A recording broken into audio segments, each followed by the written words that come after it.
Hello, everyone. All right, let me get this shared, these links on all of the various social media platforms. Let's look here. First, we'll go to the public Telegram.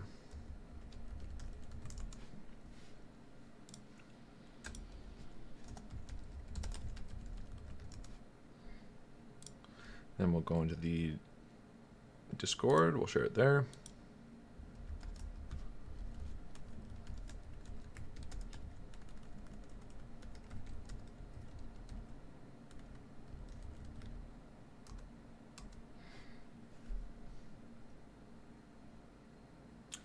All right, and then I'll share it on Twitter.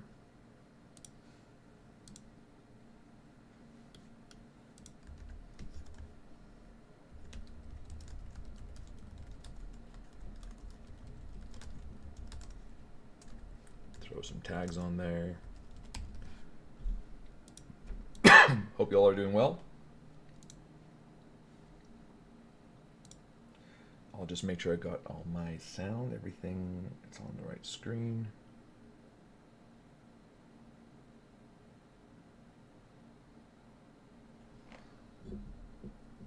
Awesome.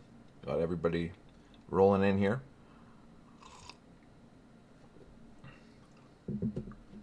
Having a little fun on Twitter. You know, all I want to point out, I'm sharing a lot of my old posts, is just, you know, this is very, up here, it's very hard to take shorts like this.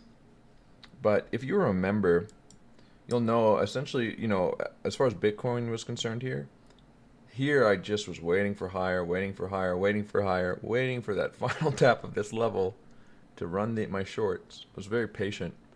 And of course there was a chance that I might have not hit my level and gotten a little bit of a subpar entry. There's plenty of opportunities to enter if you miss the absolute top. But I am very patient, typically, with my entries. And I'm going to be patient here as well. Because I think it's very likely, there's two scenarios. We have swept this low and this low, which is important. And we've started to grab some liquidity under it. And so, you know, there's probably going to be some scalp setups here that I might look for just to sort of hedge the idea of not seeing lower. But I'll still be waiting for some lower time frame ideas for that as a possibility. But it's probably not likely we just do this. We might range here a little bit, as price likes to do. You can even think about the inverse of what we had here, where you have reactions and, you know, price doesn't just go straight to the level always. Here's another example. You know, price comes to support, bounces, and you get these kind of intermediary bounces before levels are tapped. So we'll see how it plays out, but I'm very interested in two things here. I'm interested on Bitcoin taking this low into this 886 and reclaiming it. Now still, there's two ways to trade it. Your invalidation could be under this new low, and you could also trade it with invalidation under this low.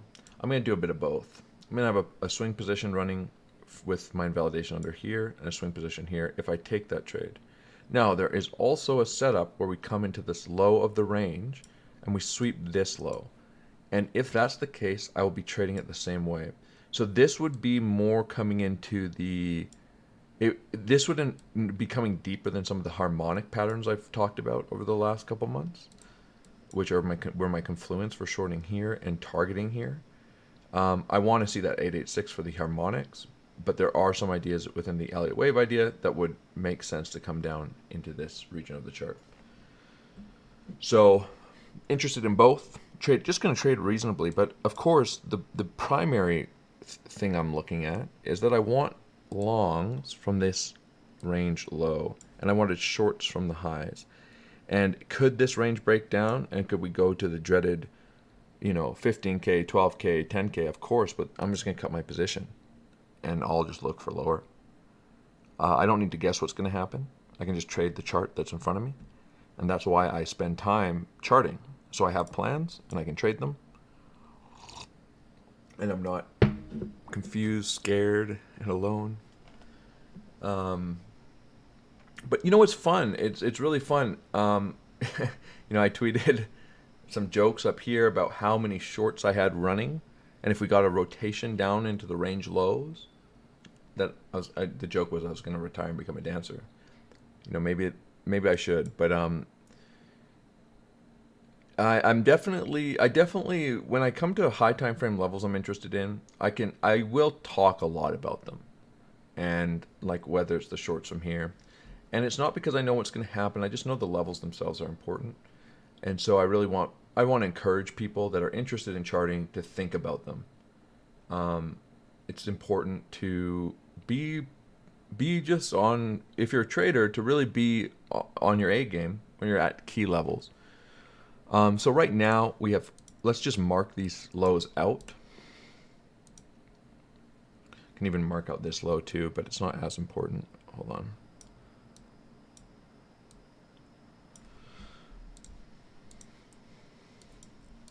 Let's get rid of these brush marks. So we've swept two of these lows, right? And I mean, we have nice volume coming in here, obviously, as tons of longs get liquidated. And so what would I be looking for? Well, we can maybe look for stuff like this to start happening, or maybe to form kind of a descending structure in price, grinding down. But ultimately, I think it's likely, in terms of a swing position, that we take this low around 18,500. That liquidity will be grabbed, because what the logic behind this is, not just from like a technical perspective, so not just, it's the X% retracement and this harmonic. What's going to happen when this low breaks down? Well, a lot of people have this as their invalidation for longs. So a lot of people will get stopped out of their longs. And then you're going to have a lot of people shorting that breakdown. So as those shorts start coming in, maybe start getting absorbed, it gives a setup where now everyone who was long, or many people who were long, are out of the market. Maybe they're even flipping short. Lots of people are shorting this. And then price starts reversing and squeezing out those shorts. And that's going to drive price up. And all those people that have built long positions expecting higher all throughout here, maybe they had this as their liquidation, their stop loss, whatever it is, their invalidation, they're all forced back into the market all at the same time. And so that's how you can get these kind of bigger squeezes up from the lows. So that's from a liquidity perspective why this type of thing plays out. Yeah, it's fun in here. It's a public live stream. I see in the comments a good mix of members in here as well. I think overall it's been a pretty fun couple weeks from the highs. We have members. Maybe I won't say his name if he doesn't want me to, but people who have 400% of their account over the last few months. Somebody who's 10x their account this month. It's kind of crazy. It's been a lot of fun. So let's look at Sol here. Sol is also in a range, right? So as far as alts go, this is the major level on Sol for the swing position. I've been trading this range, and a lot of my positions on Sol have been built around, this is the horizontal level I'm referring to, way back here in the start of July, have been built around sweeping that low and reclaiming it and back testing it. So a lot of my longs have been off of this level, but taking profits. Now Sol has now swept these range lows, and it hasn't swept the ultimate range lows. But as far as any alts go, let's just assume what's most likely is, well, if Bitcoin's going to range here and potentially see lower, I'm not saying we can't have a nice impulse, but let's just say we're going to see lower. Well, alts are going to generally follow the same general structure. And so when Bitcoin comes into a place where I want to take a trade, which is typically around a key market time like the New York Open or the daily close, I'll probably be looking at alts at the same time, because that might mean that Sol has done something like this, and maybe it's swing failuring, or maybe at the same time Sol is back testing this key level again. And you're just looking for the same thing on alts. Like, for example, FTM. So I took an FTM trade and I took profits off of the long. And people were asking if, this was my long I took on Sol, a reclaim of this level. It was a swing failure as well down here. So I took this Sol or FTM long and I took profits. And people were asking if I was going to add to it. And I said no. I'm going to wait for the New York Open tomorrow. And then this morning I said, I'm not going to add to FTM or anything because I want to wait and see what happens when Bitcoin takes these lows. So Bitcoin was up here. This is around the New York Open. And I said, I think it's likely we take these lows. We might sweep them. We might break them down. I'm not going to trade anything else long. I'm happy with the longs I took yesterday where I got nice profits out of them until I see what Bitcoin does. And so FTM, more so than Sol, broke down, and FTM's coming into a major level as well, which is just a major level for alts, which is the 786. And if you don't understand why that's a major level for alts, I talk about it all the time in the members Discord.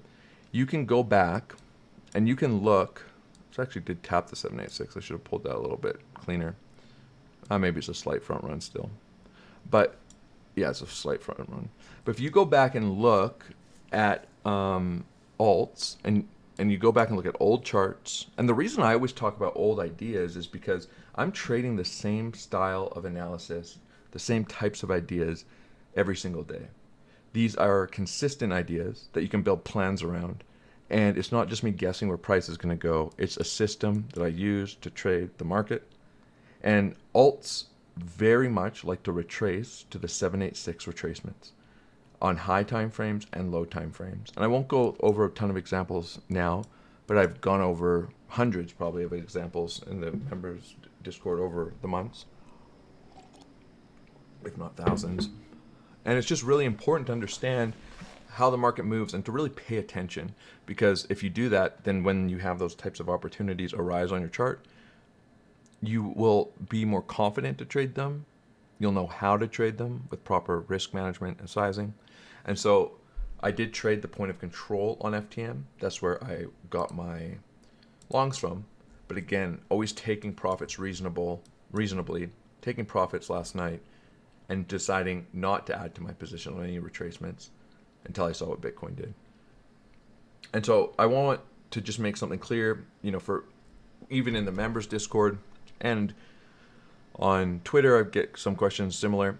As far as altcoins go, a lot of them are coming to major support. Some of them aren't having as deep a retracement as Bitcoin. One of the things I've been thinking about is, and I've talked about this a couple times, but it hasn't been a major point of mine, was I might not be surprised to see that ETH is only making a retracement into a level like this, sweeping this low, but by the time Bitcoin gets all the way back to the range lows. And I remember talking about that in some videos when we were up here, is saying that I could see a scenario where we have Bitcoin making a much deeper retracement and ETH making a shallower retracement. And so maybe we'll get that, maybe we won't. But the main reason that was my thesis was the Bitcoin dominance chart. Because I know that if we are going to come into the lows of this range, which are likely, well, then that means that Bitcoin has to be a little bit weaker than alts in general. And so you might expect that Bitcoin retraces relatively deeper in regards to the range it's been in than something like ETH, which has been more in a trending structure rather than a range.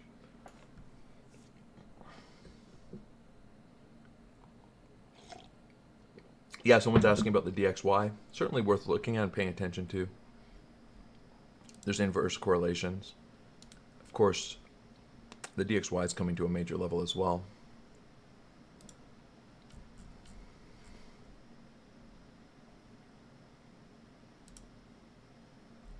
Which is the 786. I had an alert there. I moved it because it was annoying me, but that's a level I've been looking at for a while on the DXY as a major point of resistance. Let's go to the weekly chart here. Could probably even go to the monthly.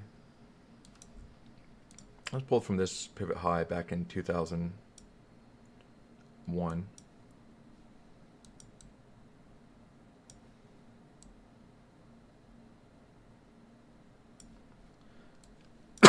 So we've tapped it. You know, I wouldn't be surprised to see a reaction here. This is an old channel, I suppose. Could probably redraw it a couple ways. You could anchor it from the lows into the highs. You could also anchor it into the highs. Probably prefer something like this maybe, but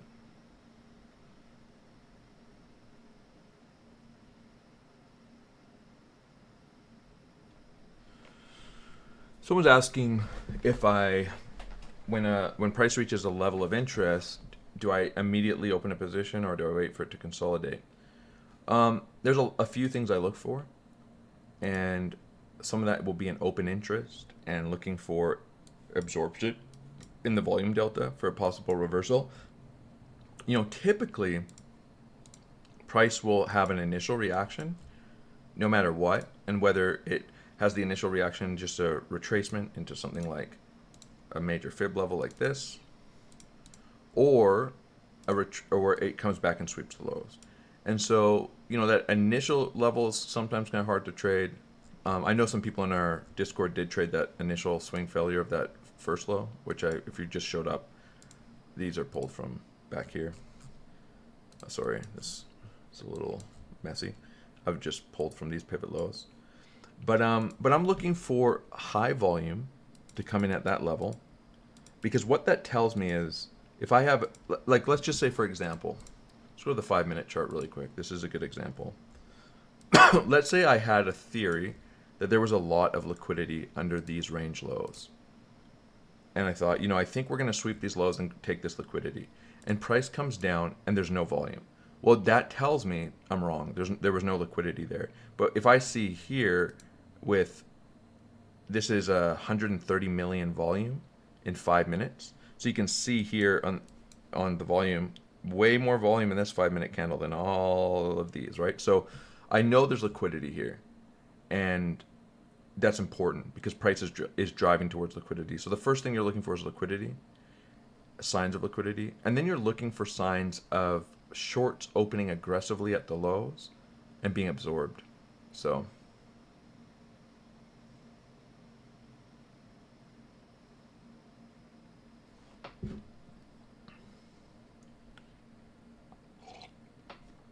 but like for me, there's no, yeah, it's just about trading the charts and not FOMOing. I mean, most people, I think, like, let's just say, you know, you see this and you see this bounce and you're not in a position and you're watching this live stream and you're confused. Well, most people are trying to react to what price is doing. Oh no, it's going down, I should short. And then it starts bouncing. Oh no, I'm going to miss the long. And you really want to understand price action and have a plan and be trading a plan. You shouldn't be reacting to price. You should be trading a plan.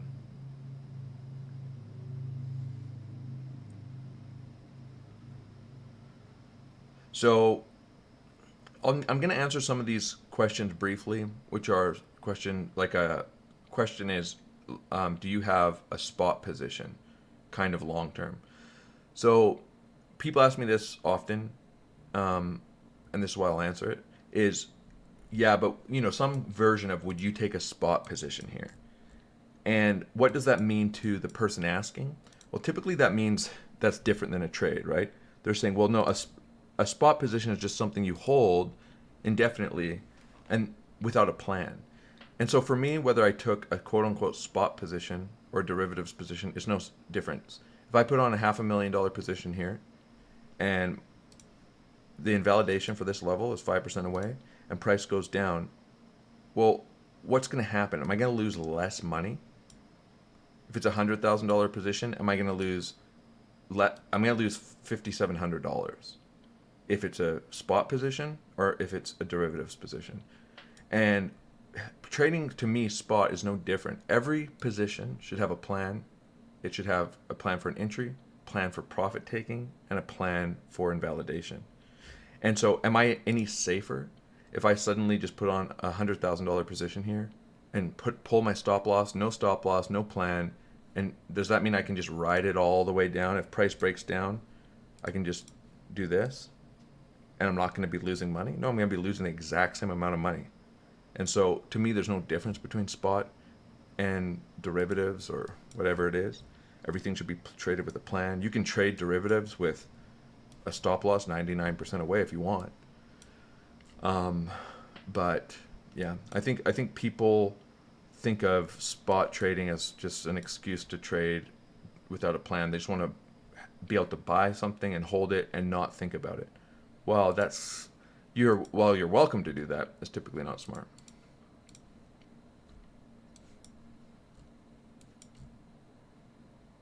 So what are the types of things you might be looking for here? Like, let's say you wanted to start looking for longs and you weren't in them. Will you be looking for your first signs of a retracement into something like that? And you could even try to do it with invalidation under here, however you want to do it. You could start trying to scalp this and build a long position. But for me, I do think it is likely we come and sweep these lows. But at some point, whether we range for a while or rally, reject, but that doesn't mean I won't be potentially looking for some scalps here. Someone says, what do you mean by when you say invalidation? So yeah, I guess I shouldn't assume that everybody understands this stuff. So when you have a trade thesis or idea, that's why, like, you know, you see like, this is my primary thesis, my primary idea. Those ideas are based off of very deep technical concepts. And those ideas fit inside a set of rules. And so when you say invalidation, you're saying, this is my idea. So back here, this is my idea. I already know what invalidates my short from here. And so I'm taking that short. And I know what invalidates the whole idea that this is a C leg, or that these harmonics that I also shared back here, and which was a reason why I was interested in shorting up here into this level. Let me go to that harmonic just to... So these harmonics, which are here, I have them labeled bearish crab harmonic and bearish bat harmonic. I put these giant arrows on here as a joke for a Twitter post. They have invalidation. These legs of these different B, C, D, X, A, the way that these are structured, you'll see these numbers here, 0.521. These have to be within a certain tolerance of these levels. And if they aren't, they invalidate. And so why would I, say I was just trading these harmonics, was my only trade thesis. Well, I know that if we take these levels off these harmonics, which would be sweeping these lows, that invalidates my harmonics, and I would want to stop out my long. If the only idea I had was the harmonic, and that's what I was trading, then my invalidation has to be this low, because that invalidates, this is not a valid harmonic idea. So up here, it's a speculative harmonic idea. I'm saying, well, if we reject from here, this actually could give us one of these harmonics. That's why I like this level. I liked it back down here, and I had other ideas to like this level, and of course, it was a back test of this wick. I had about 15 levels of confluence probably for shorting here. And so I'm shorting here, beautiful short. And part of my thesis now, as price comes down, is these harmonics. And so anyways, invalidation for the harmonics is here, and you'd cut your long position. So when you're taking a position, you need to be thinking not just about how much money I can make, but you want to be thinking about how much money I can lose, and how much money are you willing to risk. And so the simple way to frame the question, most people don't like to think to lose or plan, but losing needs to be, or plan to lose, but it needs to be built into your plan. And so the way that you should maybe think about it is, how much money am I willing to spend to see if this trade idea will work? So say this harmonic. How much money am I willing to spend to trade this harmonic? And if to you, the answer is, well, if I get stopped out, I'm willing to risk $100, $1,000, $10,000. But whatever that number is, it should be reasonable. It shouldn't induce any type of emotion or fear in you to lose that position. You should just trade it like any other position. As a trader, this is the philosophy. And you take the trade, it either works or it doesn't. And if it works, or if it doesn't, you move on to the next one. You know, that's that needs to be the philosophy, that kind of disciplined, patient approach where you're not just jumping in and reacting, and you have ideas that you're trading. So, for me, I'm kind of expecting, I'm not so surprised. This is an important time for a pivot on the charts. This is a really important 4-hour candle open where we opened. So what am I looking towards now? Well, the next kind of important time is and this is the second 4-hour candle after the New York open. But the next important time is going to be the daily close.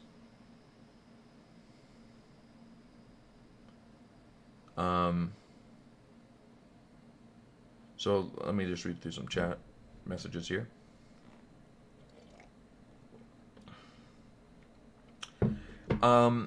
Okay, so somebody's asking if I ever scale into positions, and they say they scale in using 1/4 position size to lower risk and scale out if able to scale in full positions before the move begins. So in a sense I do. Like, the way I trade could be defined as scaling, because let's say I'm trading a retracement. Well, I'm positioning in such a way that I can trade this retracement and I can still justify trading, say, a sweep of this low or whatever it is, or even this position, while keeping my risk intact. So if I'm trading a 618, it's not that my position's here and my stop is here. I'm allowing for price to come deeper and me to stay in the position, and sometimes even allowing myself to add to it without increasing my risk beyond what's reasonable, which should be typically a maximum of 2% of your account at risk on a single trade.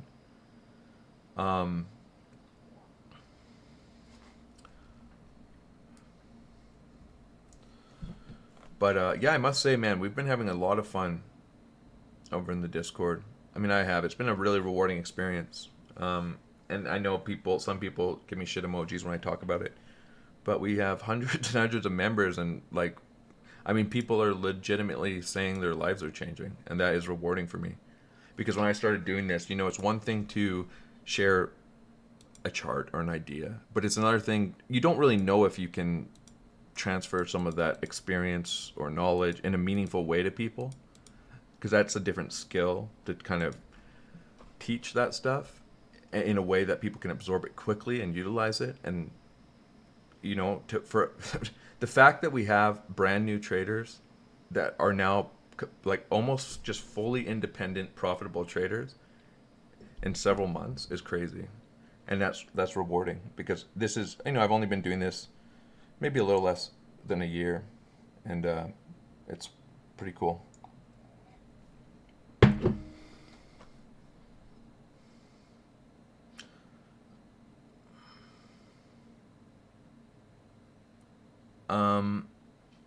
Okay, let me read some questions here. So there's okay, so VK saying, hi, Lucky. I was fortunate enough to get my long filled at 18,650. Do you think I should hold it? That's up to you. That's a nice entry here. I mean, one thing that I like to do is if you're unsure, one thing I like to do is I like to just lock in profits. So let's just say that I'm feeling, hey, I got a nice entry. I'm kind of not exactly sure.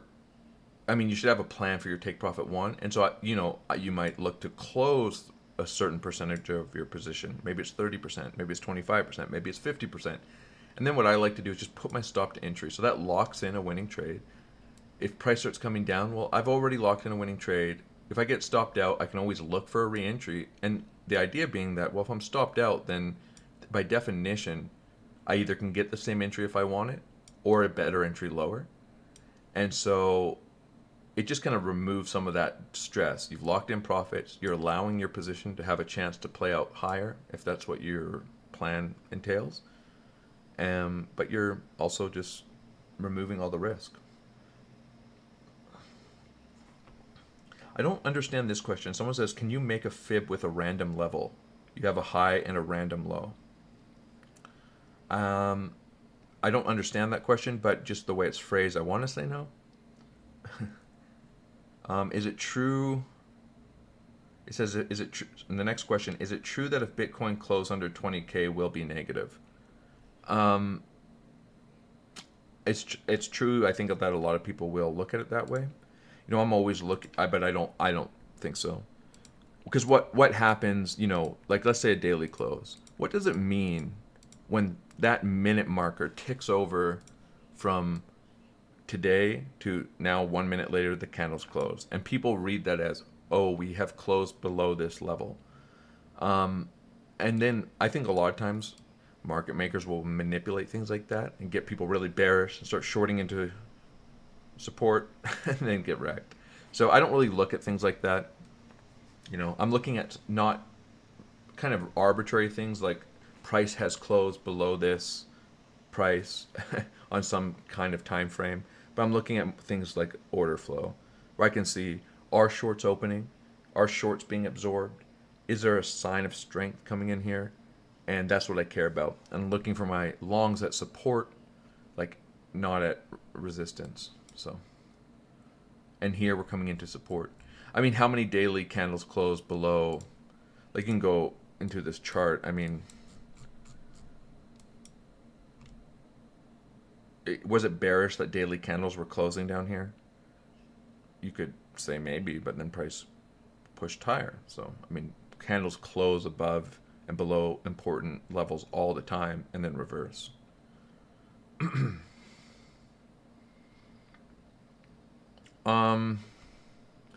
So somebody's asking, how do you identify psychological levels?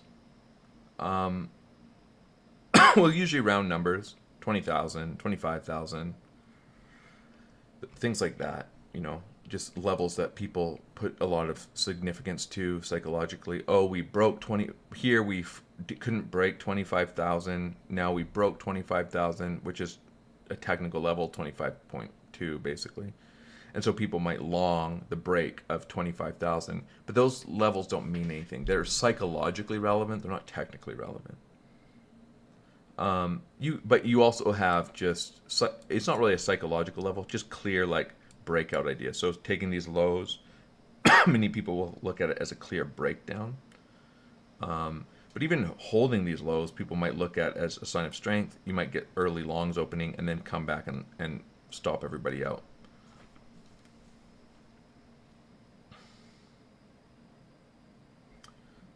Campbell Scott saying, I've made plenty off your trade setups. I appreciate the paid group. And of course, the purpose of the group is not as to be signals, but what I'm trying to establish is all of the types of ideas I trade. I try to explain every trade, and I share my trades because I want people to have, you know, that experience of, you know, where and why I would take a position live. But I'm trying to just find a nice balance between guidance and supporting people and establishing some independence, and, you know, this is what I'm doing, this is why. Ultimately, people need to be making those decisions themselves. Never trade an idea you don't understand, but that's why I'm willing to explain everything. And I want people to walk away feeling just completely confident to take these types of positions on their own with their own analysis. So yeah, another Brains is saying, learning to unlearn a lot of bad behavior in the members Discord. Hopefully I'll be a profitable trader someday. It's definitely a huge mental battle aside from the technicals. And that's absolutely true. You know, people don't understand how much of trading is a psychological, emotional endeavor. And a lot of times people will find themselves, especially people who are getting wrecked in the market, they might have some foundation of technical ideas, and they'll think they're trading a plan, they'll think they're trading reasonably, but then something just takes control and they just start making irrational decisions. In the moment, they think they're not, and they start spiraling. And if they look back at what they have done, their last 5, 6, 7 trades, they'll have no explanation for it. I'm going to clean up this chart a bit, by the way. It's kind of getting a little messy. And so, you know, they'll look back and they'll say, wow, what was I doing? Like, I had a plan. I started doing the opposite of my plan. I started just randomly opening and closing positions. And that is because trading is an incredibly emotional endeavor. And so you actually have to build a lot of psychological skills, essentially. to perform consistently. It's not just a technical endeavor.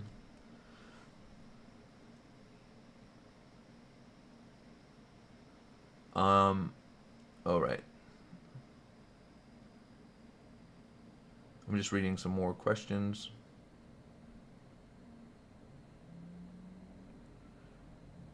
Someone's asking, how do you save your position from liquidity grab wicks when you put a stop loss below the lows? Well, you don't. So those are two different ideas, right? So eventually price will reverse and there won't be more liquidity grabs. So this would be like an example of, let's say you long this swing failure. This low was never taken again. It would have never been taken. But your plan shouldn't be like, whoa, I'm just going to put my stop so far away that it can never be grabbed. Your plan should be, if you've long this swing failure, maybe your invalidation's here, you get some take profits. If price comes back down and sweeps that low again for another liquidity grab, well, you stop your trade out. Does that make sense? A lot of times, yes, because you really only want to enter if that level's reclaimed, and then you just take it as a new trade.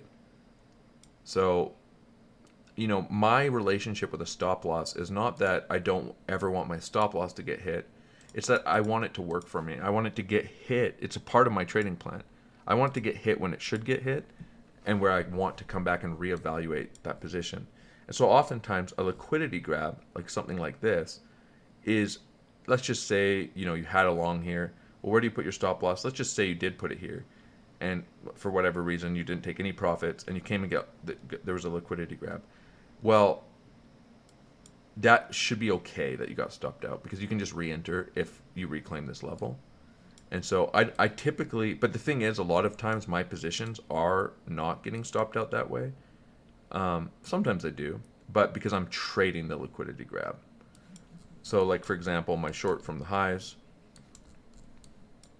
is I was waiting for this swing failure setup and trading it. So I'm trading that liquidity grab short with a stop above the highs, and I'm not getting stopped out because I'm anticipating the liquidity grab.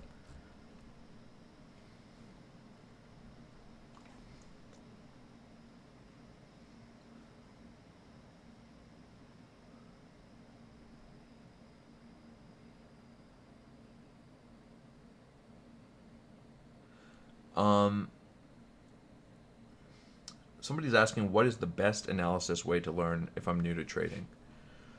That's kind of a loaded question, but I will say that, there like advanced ideas like Wyckoff and Elliott Wave and even harmonics and stuff like that.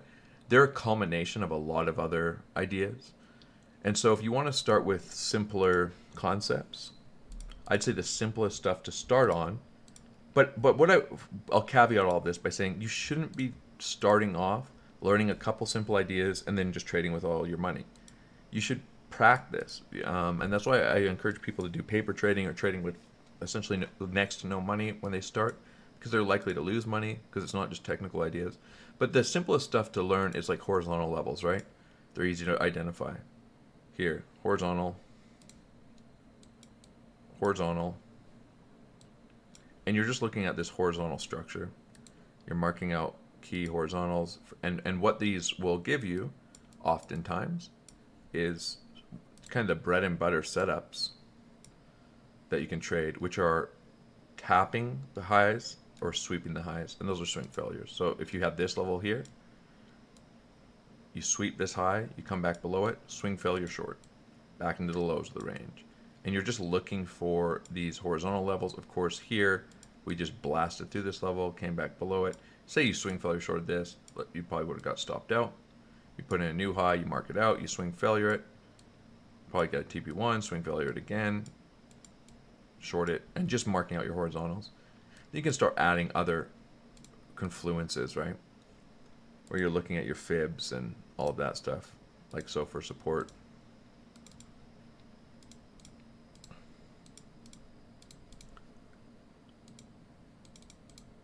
Let me turn off this.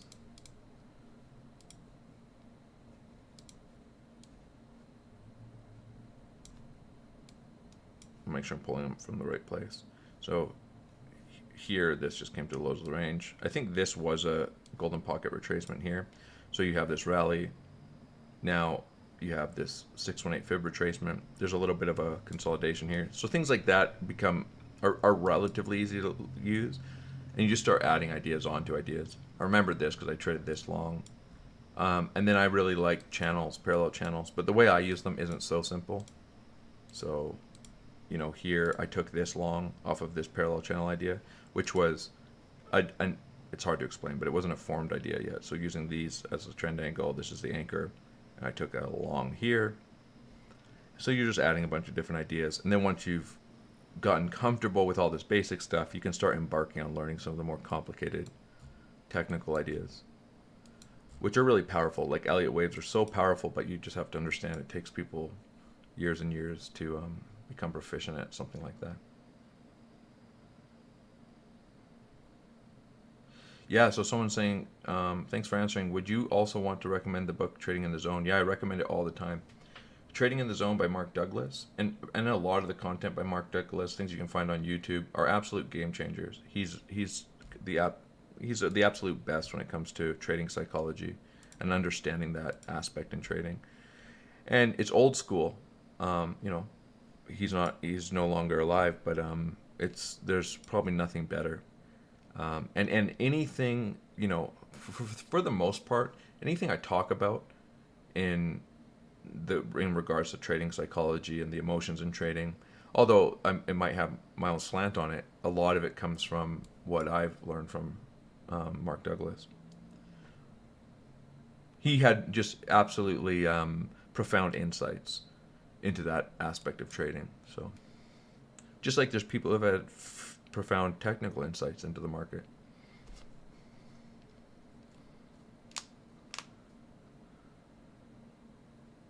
Someone's asking if I have any plans on closing the Discord mentoring soon. No, I don't have any plans to close it soon.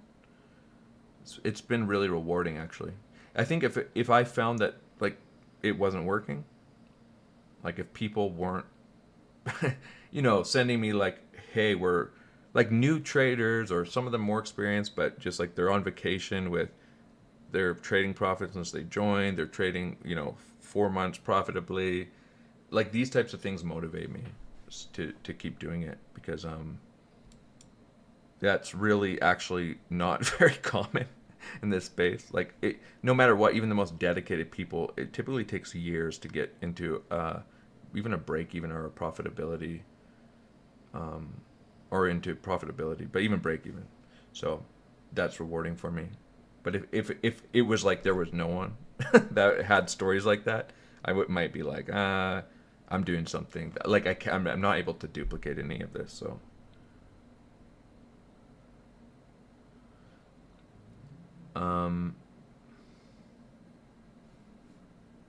someone's saying reduce your position size. I just want to see what they're answering to.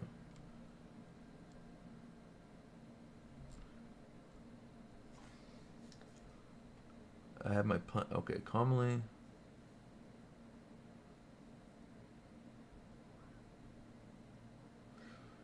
So, okay, so he says, I have my plans and commonly it plays out, but whenever I'm on the negative side, I always lower my stop loss. Do you think I should scale down my position or just have a hard invalidation area? It just depends. It depends what your plan is. Like, where's your invalidation? What's your size? I mean, your risk should be mitigated. Like, I have no problem. Let's just say, I'm just going to give a hypothetical. Say I trade this as a swing failure. It happens. I long. And then I get stopped out. And then the level gets reclaimed again. I have no problem re-entering. It's a completely different trade. The fact that I just got stopped out of this trade doesn't matter if I have a plan. So anyways, you know, me, I don't really, I don't mind the idea of hard invalidations because I'm using risk management and I know I can just re-enter if I want to. There should be no negative association taking a stop loss, because that's, you know, the fact that people move their stop losses or remove them and then get into really bad situations is because they're trying to avoid their stop loss getting hit when they shouldn't. That's their stop loss, their plan. They get to decide where their risk is. And so you shouldn't have that kind of relationship with your stop losses.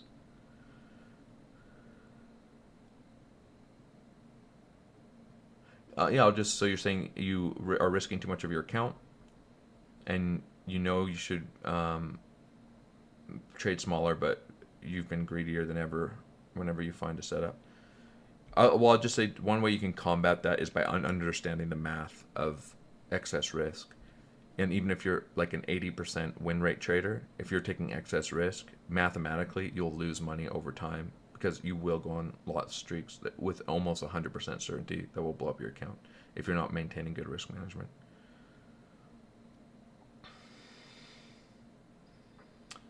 Oh, that's awesome. George Graham says, keep at it, Lucky. Don't close the Discord. I have traded with very limited capital due to being a noob, but I'm plus 50% so far. That's awesome. And I think if I remember, you're a fairly new member. So I'm glad you're having a good experience. And I'm glad that you're trading with limited capital. Because that's what you should do. You should just be building the skills that you can take with you for the rest of your life. Not trying to come in and make a ton of money as a new trader. The market's not going anywhere.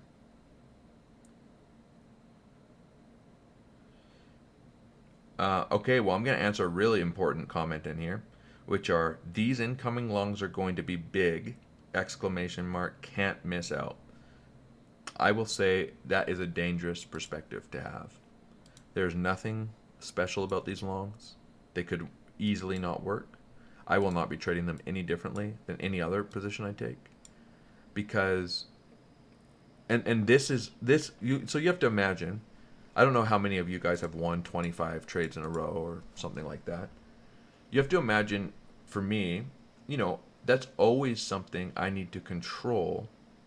In my psychology, it's very hard. It's easy to start feeling like you can't lose when you go on those massive win streaks. And for me, I always just look at each trade independently, and the risk management is set. So that being said, I'm not saying that you are saying this, that these longs are going to be huge. I have no expectation for this trade. If it works, it works. If it doesn't, it doesn't. And that protects me from getting into psychologically dangerous places where you're taking excess risk because, like, let's say here, I say, wow, my Elliott wave idea played out perfectly. It rejected to the dollar of where I said it would, and now we're back down to here. It's like I know exactly what's going to happen. And I have a track record of doing things like that.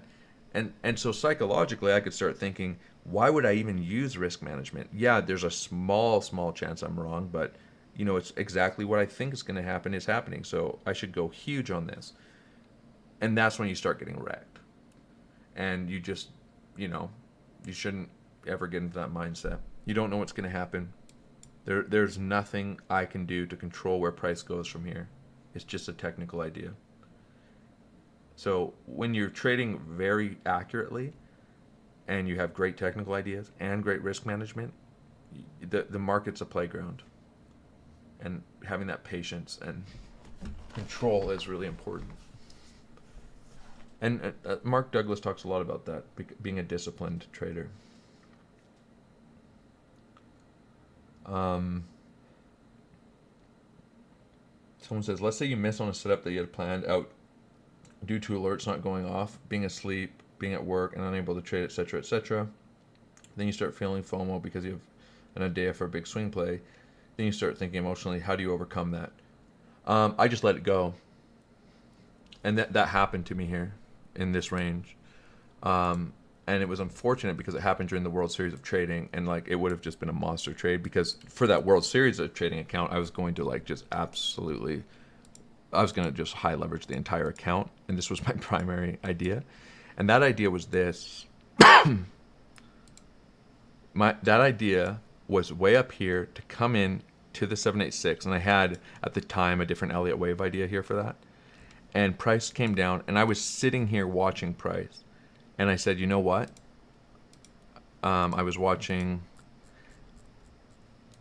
I'm not even going to try to get there on the 5-minute chart, but I just want to show you what happened. I was sitting here watching price, waiting patiently, all the way down to here, and and this was my level, and I was waiting for literally 0.3% deeper, and price starts reversing and consolidating, and I could have just taken the swing failure long on that account, and I should have. There was good confluence, but I waited and was patient, and I missed that trade, and price just shot straight up. And of course, I mean, I feel disappointed to a degree, but I didn't get that trade. And what am I going to do? Just start randomly jumping into longs because I'm FOMOing? No, I literally let it go. And I say, okay, I know I missed this trade, and I know there's going to be a ton of other great trades. And so that was the case, right? And now in the grand scheme of things, so I really care that I missed this trade. Like, think of all these trades that are in this range. Who cares if you miss one? You missed it for whatever reason. You're not going to catch everything. How can you? You can go back on the chart over the last 2 years. How many trades did you miss? How much do you think about all these trades? I mean, I remember, I could tell you pretty much every single setup that was here, what levels these are, and how I traded them, would have traded them, planned to trade them. That I know this is a 382. I know this is a 382. I know, and so what my point is yes, I could have been disappointed that, oh my God, I missed this short, or I missed this long, which was the golden pocket. Oh, this was a golden pocket. But the point is, it doesn't matter in the grand scheme of things. There's going to be a million other trade setups, and this is just Bitcoin, let alone everything else you could trade. So you're best to just let it go if you miss a trade, I think, and just accept it and move on to the next plan. Because you can't trade something that's already happened. So, you know, whatever you can glean from that in terms of planning for your next trade, do it and just move on.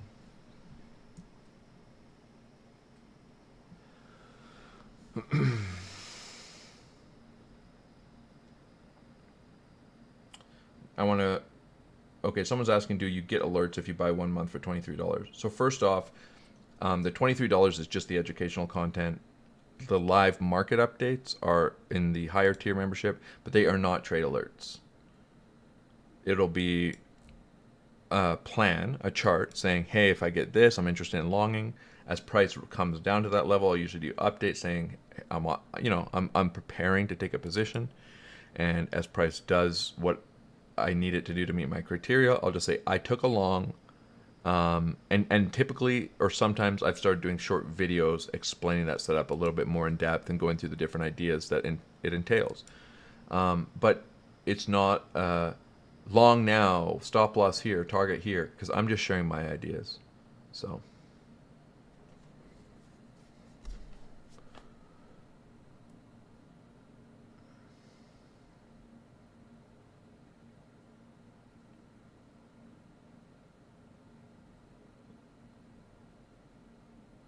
MJ saying, I remember that, learned a lot during the World Series of Trading.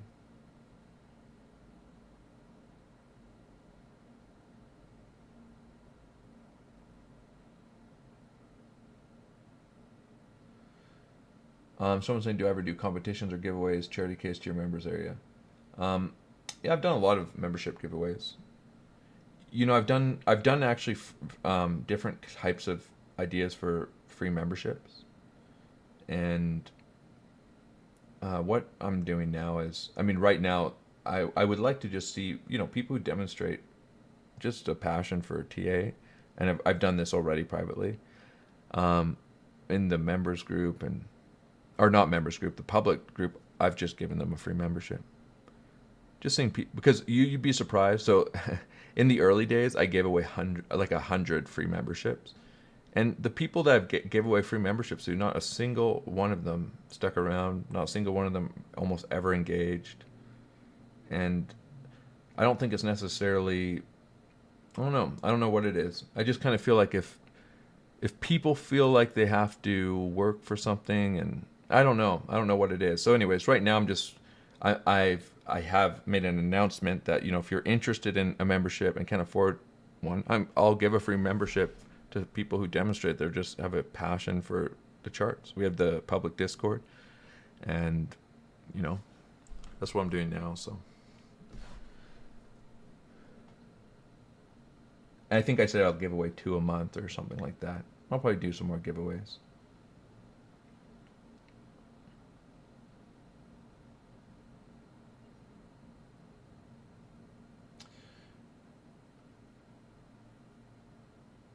Lazar saying, can you sometime take a live trade? Well, I mean, I often do take live trades, right? Like, I would say 99% of my trades, I update in live time saying I longed, I shorted here, usually with my invalidation.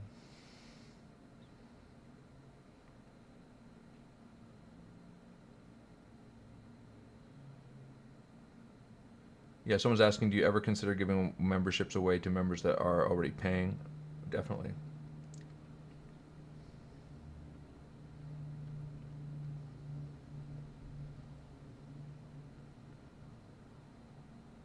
I mean, yeah, I've done that. I mean, people have messaged me and saying, like, for different circumstances, they can't afford a membership, and I've just said, no problem. You can, I just give them a free membership. And now we're gonna get hit with a message from everybody. But yeah, it's I what I want to like I've made like probably 10 or 15 different posts over the last 6 months that if people put in the effort, they'd just be surprised what they get back. I think it's but you know, like there's people who just post shit emojis all day, and then there's people who really have a passion for improving, changing their lives and those things, and you know that resonates with me. We used to have like we used to be doing a little trivia thing too, where it's like we had a bot that would ask questions in the Discord, and if you answered correctly, you automatically got points. And then after like a few days of questions, whoever has the most points, if you were a non-member, you got a free membership. Went to like the top two, and then we gave like three. I gave $300, I think, to the first place member. I might do some more of that in the future. It was kind of fun.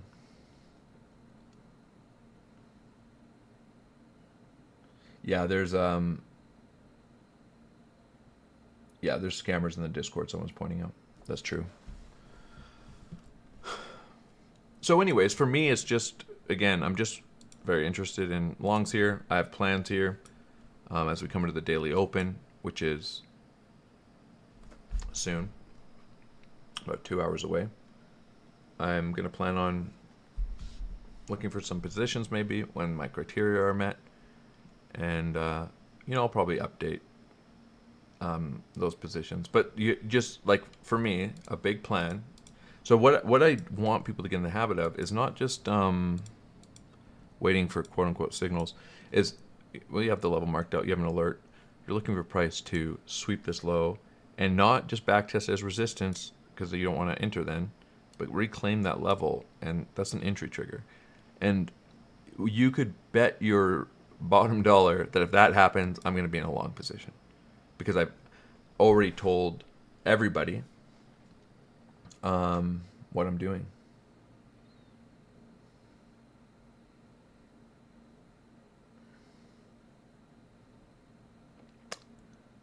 Someone's asking if I can look at the GMT chart. Yeah, I can pull it up quickly. GMT is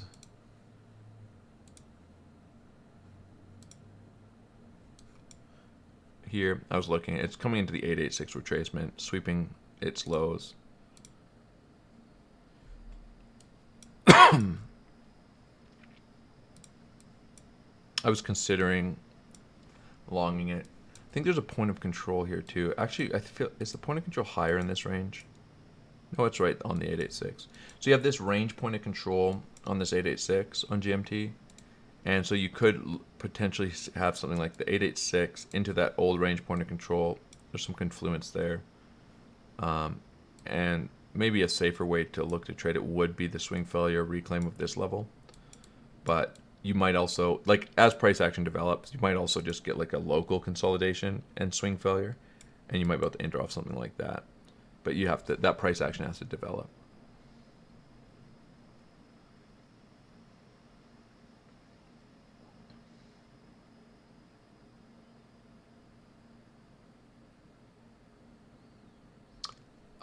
Someone's asked, saying I haven't posted a longer term plan in a while. Yeah, I haven't talked about my longer term thesis, but I mean, I think, you know, I haven't shared these in a while either, but I had plans of coming down to the 17K region, up way when we were like 40K. But I had different plans, but this was one of them. And I wouldn't be shocked to see price potentially. This is just an idea, but I mean, my plan would be at some point, and it could be from here, that price makes a 382 retracement. It's actually a lot more common than people think in bear markets. That'd be about 100%, 108% increase in price. And we could actually carry on down lower from there. So that's something I'm looking for. That's kind of the general idea of my swing longs from here, is to move up into this region of the chart. But there's lots of resistance to clear before then. So it's not like price will go straight there. I mean, we have to know we're still in a range. We have to break the range, claim the range. There's some resistance in this region of the chart around 27,000. We have to break through that. And so you just watch level to level. Maybe you hit this level, come back, test the range highs again, whatever it is, or have a deeper retracement. Price won't go in a straight line, but my targets from here are to be a trigger to push us up into this highs. You know, people ask, there's basically support, and there's clear different support and resistance ideas down in these ranges around 10,000. You obviously just have all your key horizontals. Like, that's what I'll be looking for lower. So people ask, like, well, do you have a bear scenario? You have to understand that I had my bear scenarios up here. Like this, my primary scenarios were bearish, and I was shorting everything here. So, you know, I have levels of support I'm interested in down below. But, for example, I shorted the top here, right? And I'm shorting all these resistance. And so, but what people get really interested in, like, I kid you not, the vast majority of people that want to know about my bullish scenarios are spamming me with what is my bullish scenario here. And they're always asking me what my bear scenario is here. No one is interested in my bear scenario here. They only want my bullish scenario. And nobody's interested in my bullish scenarios at the lows. And so I don't really like talking a lot about my quote-unquote bear scenarios now. I was talking about them here and shorting here. I'm looking for longs now. I don't short support. So if I have all my shorts from here, which I do, and I have a lot of shorts on alts, well, now I'm focused on looking for longs because I would never short this. So I have levels of interest down below, but yeah. I hope that makes sense. It's just the psychology is always interesting to see from people. Like, you know, just people saying, and it's not malicious, but whether it's in the members group or publicly, you know, why are you only looking for shorts up here? You know, do you ever consider longs? Would you ever consider a long idea? Is there a long idea that you think I could take? And it's like, I have longs from here. I'm not going to long up here. I'm just not going to do it. If I didn't have a long, I wouldn't long anyways. If I didn't have shorts here, I wouldn't short here. I just missed the trade. So you really want to start thinking about those bear scenarios up at resistance.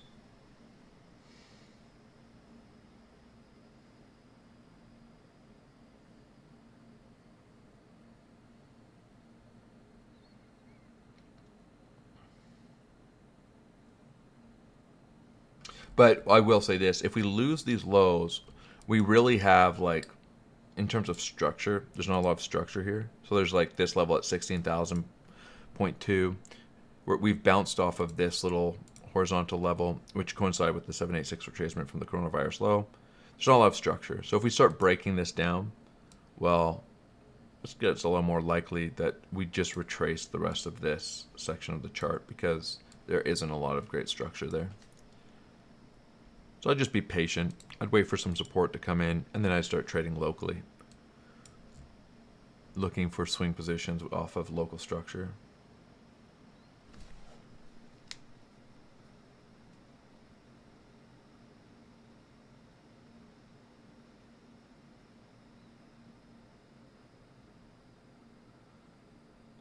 Someone's asking if I'm long on an alt in the bottom support of a channel. Do you expect the channel to break down if Bitcoin has another drop?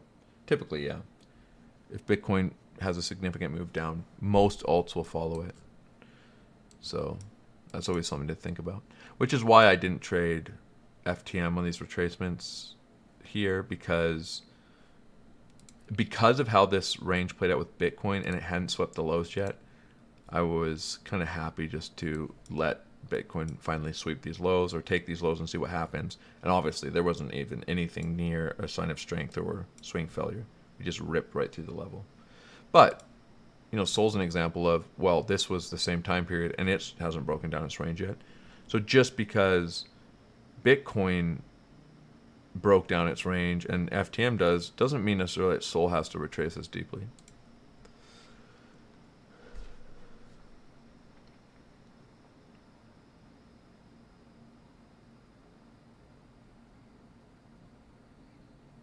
Occasionally alts aren't correlated.